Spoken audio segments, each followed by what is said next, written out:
A presença de indígenas em Garopaba justifica-se pela presença de sambaquis, que são montes onde eles colocavam resquícios de conchas e moluscos. Também eles aproveitavam do litoral e se alimentavam de peixes e moluscos. Outra coisa que justifica a presença dos indígenas no litoral de Garopaba é a presença de oficinas líticas, onde eles produziam raspadores, macheados e pontas de flechas.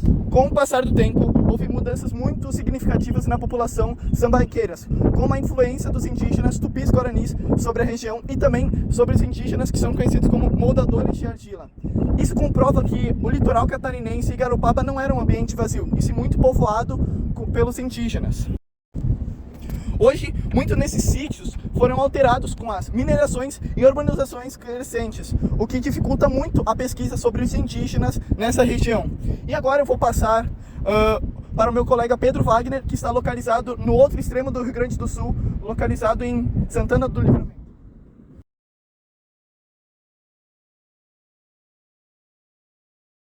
Então eu estou aqui no outro extremo do estado, na cidade de Santana do Livramento, na divisa com o Uruguai, para falar sobre como foi formado o território do Rio Grande do Sul. Então, segundo Arnaldo Jabor, o Rio Grande do Sul é como aquele filho diferente dos outros da família, que a gente gosta, mas estranha. Isso se dá pelo fato de o estado ter uma cultura que se difere um pouco dos outros estados do Brasil, se aproximando mais, por exemplo, à cultura uruguaia daqui. Mas, afinal de contas, por que o estado faz parte do território brasileiro e não um país independente ou de outro país da América Latina?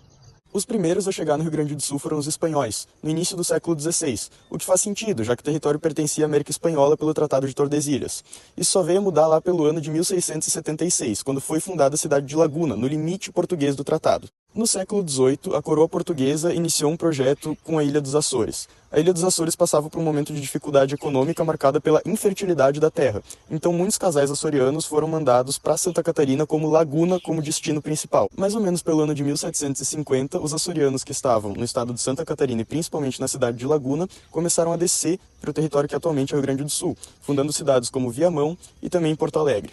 Vale lembrar também que eles levavam consigo a fé católica e também práticas de agricultura. Então Laguna se tornava basicamente uma porta de entrada para os açorianos que começaram a colonizar o Rio Grande do Sul como parte portuguesa. Então, em busca de efetivar a colonização portuguesa dos açorianos no Rio Grande do Sul, foi criado o presídio Jesus Maria José do Rio Grande no ano de 1737. Essa foi a primeira leva efetiva de açorianos que vieram para ficar no Rio Grande do Sul, marcando então realmente o início dessa parte portuguesa no local.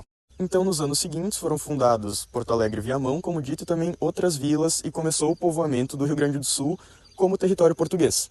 Além disso, também foram criadas fazendas de gado, coisas desse tipo, que começaram a criar a figura do gaúcho. E por conta da proximidade com o Uruguai e com a América Espanhola, então, se criou esse distanciamento do resto do Brasil, e até por isso teve, por exemplo, a Revolta Farroupilha.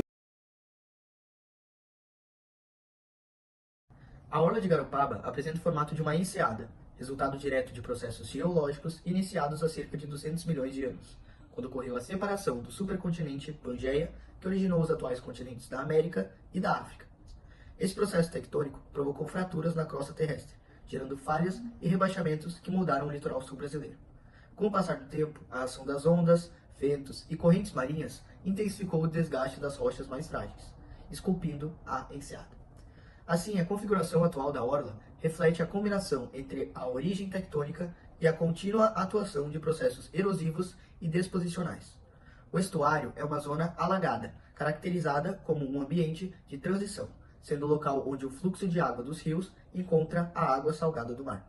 Essa situação oferece condições únicas para o ambiente. O estuário é sujeito à influência das marés.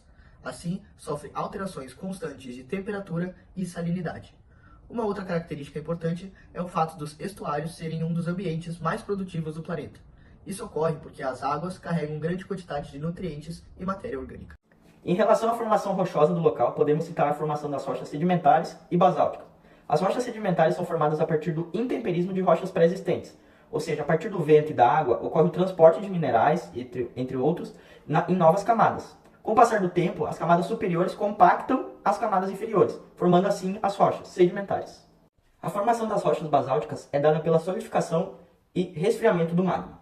O magma é um material rochoso fundido no interior da Terra, que ao chegar na superfície, arrefece e cristaliza, formando esse tipo de rocha. A formação do núcleo urbano de Garopaba é dada por transformações constantes.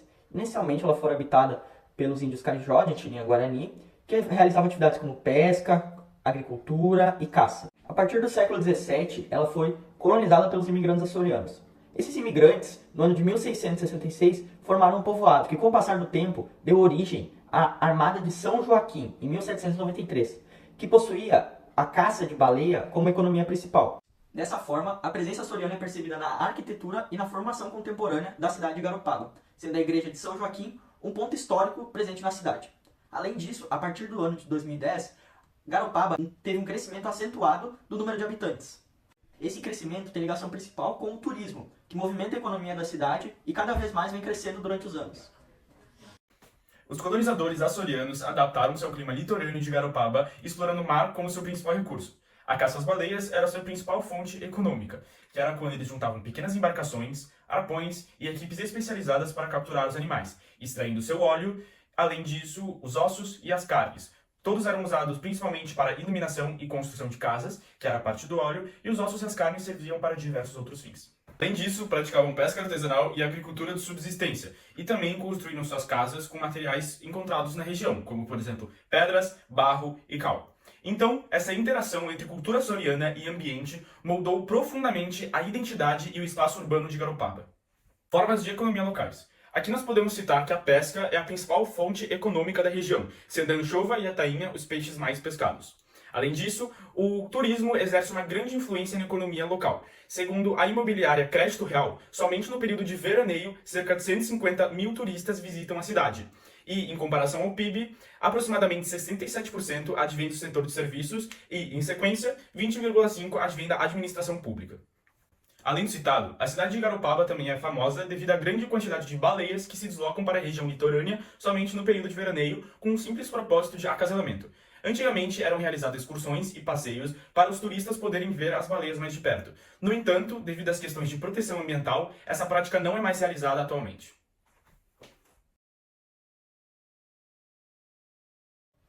A Praia da Ferrugem, localizada em Santa Catarina, é um dos ecossistemas costeiros mais ricos e dinâmicos do litoral brasileiro.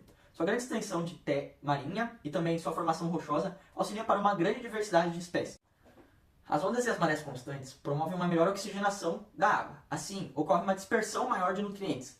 Dessa forma, são criados microhabitats, permitindo que os organismos vivam tanto na superfície quanto em camadas intermediárias. Dessa forma, a preservação desse ecossistema é de extrema importância para a manutenção da vida marinha e para a continuidade na biodiversidade. O ouriço do mar, da espécie Echinometra lucunter, do reino Animalia, do filo Echinodermata, da classe Echinoidea.